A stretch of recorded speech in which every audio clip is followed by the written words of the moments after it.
네, 안녕하세요. 오늘 데이 트레이딩 강의를 한번 해볼게요.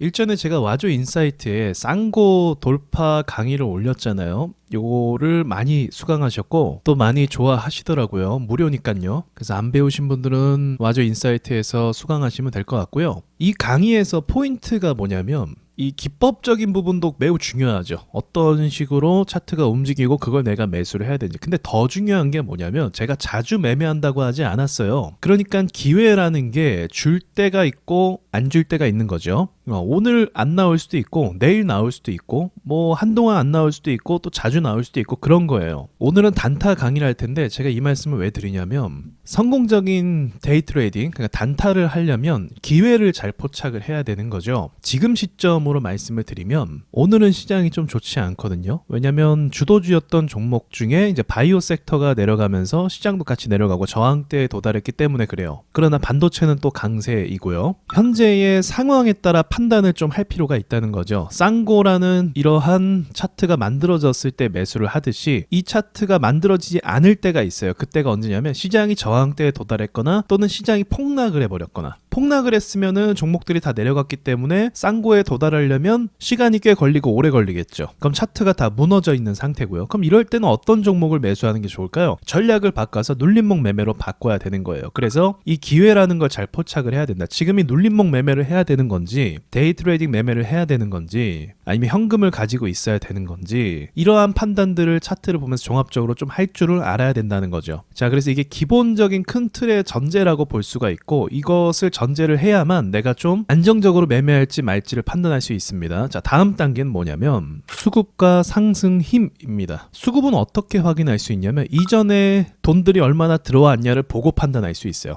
상승 힘은 또 어떻게 판단할 수 있냐면 이전에 얼만큼 잘 상승을 해줬냐를 보고 판단할 수가 있어요. 차트를 보면서 이야기해 볼게요. 자, 오늘 같은 경우는 엑시콘이라는 차트가 올라왔거든요. 요거를 한번 보면서 이야기해 볼게요. 먼저 일봉을 보실 때요, 롱바디 양봉이 잘 나오는지를 보셔야 돼요. 롱바디 양봉, 이게 상승의 힘을 보는 거거든요. 상승을 해줄 때 힘이 얼마나 강하냐, 그거를 보는 거고, 그리고 이제 거래대금도 밑에 나올 수 있고 또는 마우스를 대시면 거래대금도 나올 수가 있어요. 그래서 한 번 상승할 때마다 거래대금이 3천억 이상 터진다는 거죠. 3천억 이상이 하루에 터진다는 건 1분당 최소 50억 이상은 돈이 들어온다는 거예요. 한번 볼게요, 분봉을. 자, 오를 때의 분봉 거래대금을 보시면 이 분봉으로 거래대금 세팅하는 거 뭐 인터넷에 많이 나와 있습니다. 요거를 보시면 돈들이 얼마나 많이 붙고 있나요? 상승을 시작하면서 10억을 막 붙기 시작하면 20억, 30억, 50억씩 막 붙고 있죠. 그러니까 요 정도 돈의 규모가 붙어야 3천억 이상 정도의 돈이 터지는 거예요.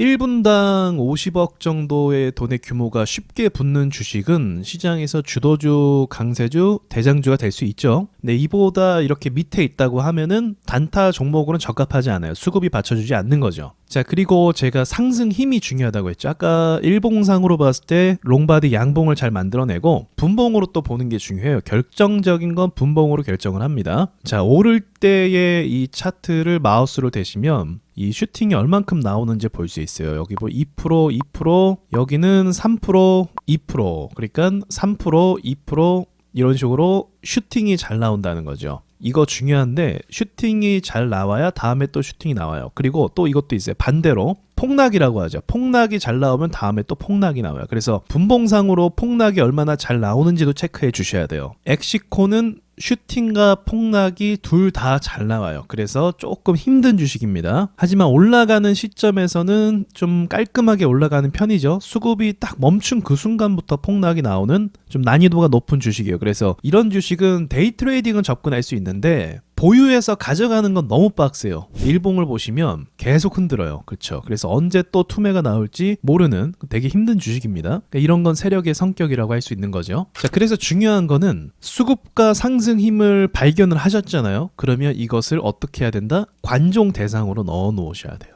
보통 단타를 어떤 식으로 하냐면요, 그렇게 해도 상관은 없는데 뇌동매매에 빠질 가능성이 높은 게 뭐냐면, 보통 많은 사람들이 실시간 수급을 확인을 해요. 실시간으로 검색식을 켜놓거나 실시간으로 오르는 주식들을 체크하고 관찰하는 거죠. 근데 이게 문제가 뭐냐면 제가 수급과 상승임을 관찰하고 그 다음에 이 종목의 성격을 알고 공략하는 게 중요하다고 했잖아요. 돈이 잘 붙는 주식인지 상승은 잘해주는지. 근데 이러한 데이터가 없이 실시간으로 수급 들어오는 종목을 보게 되면은 체크해서 놓치는 것들이 많단 말이에요. 당장 오를 것 같아서 매수를 해버리거나 그렇게 되면 자연스럽게 뭘로 빠지게 되냐면 뇌동매매로 많이 빠지게 됩니다. 이게 가장 큰 문제예요. 그러니까 지식을 가지고 있어도 실시간으로 종목이 튀어오르면 저 같은 경우도 체크를 못하고 실수할 수 있단 말이에요. 그러니까 예를 들면은 매수를 했는데 알고 보니까 그 전에 뭐 하한가가 있었거나 또는 알고 보니까 후발주거나 뭐 이런 식으로 실수할 수 있단 말이죠. 그래서 실수하게 되면 손실로 이어지게 되고 또 그게 반복이 되고 하다 보면 계속 내동매매를 하게 되는 거죠. 이제는 뭐 무아지경 속에서 매수를 하고 매도를 하고 그런 실수를 한단 말이에요. 그래서 이것들을 미리 체크해 놓고 관심 종목에 넣어 놓는 게 되게 중요합니다.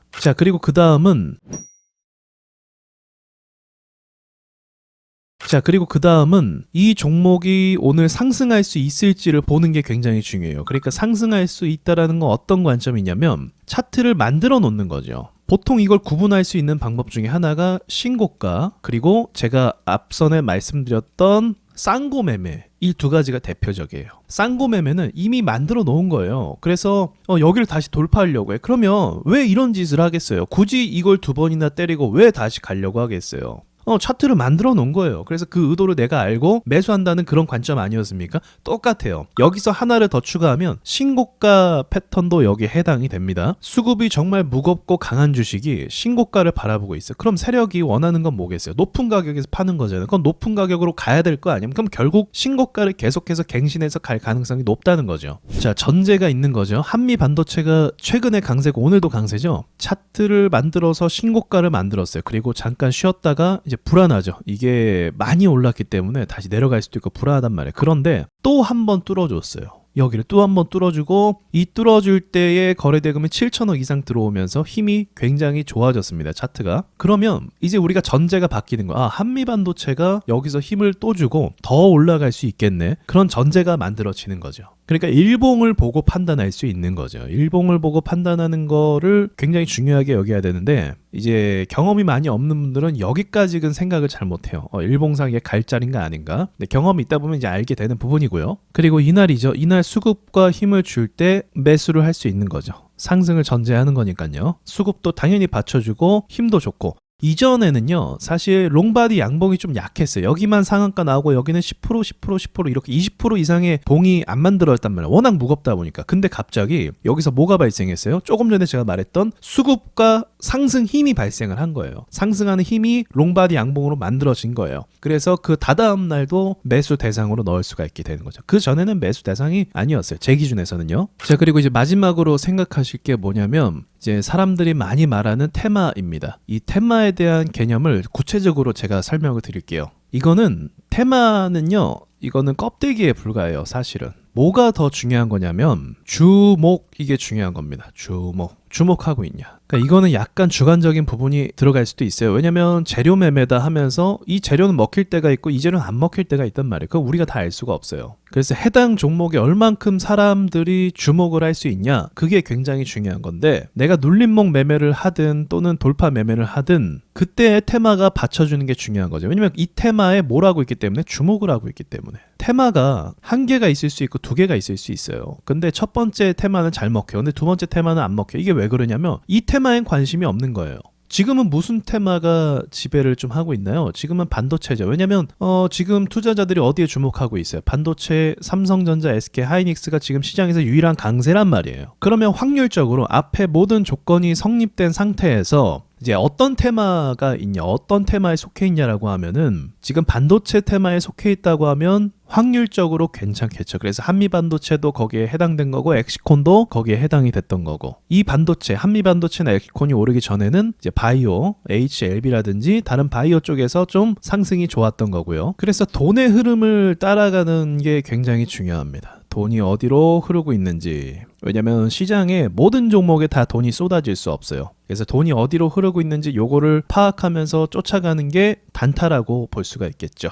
그래서 이 데이 트레이딩 단타는 난이도가 꽤 어렵거든요. 그리고 내동매매를 많이 할 수도 있어요. 그래서 제가 늘 그 말씀을 드려요. 이걸 배울 거면은 정말 마음 단단히 먹고 자기 자신을 누르면서 그렇게 하셔야 된다라고 말씀을 많이 드리는데, 사실 근데 그게 말을 해도 쉽지는 않죠. 그래서 제가 데이 트레이딩 교육방을 개설을 해볼게요. 그래서 반응이 좋으면 계속 해보고, 일단 와조 인사이트에 데이 트레이딩 강의를 업로드하고 이 관점으로 매매를 하는 거예요. 지금 전에 제가 여태까지 설명한 거에 대해서 더 좀 구체적이고 그런 전략적인 거라고 생각하면 될 것 같아요. 제가 관심 종목을 뽑고 주요 라인을 체크해서 여러분께 알려드리는 거죠. 그럼 그 기준으로 여러분도 공부하시고, 또 실제로 그 가격을 돌파하거나 눌렸을 때 매수를 또 해보고, 이런 식으로 운영을 해볼게요. 4월 7일까지 접수를 받고요. 이제 마감을 한 다음에 그 다음 달에 또 모집을 하는 그런 식으로 가면 깔끔할 것 같아요. 그쵸? 중간에 뭐 누구 막 들어오고 나가고 이런 게 아니라 그냥 한 배에 태워서 그냥 같이 가버리는 거죠. 그래서 제가 매일 테마를 분석해드리고, 이제 어디에 돈이 쏠리는지, 그리고 그 쏠리는 종목이 뭐고, 그리고 어디가 핵심 라인이고 거기를 돌파했을 때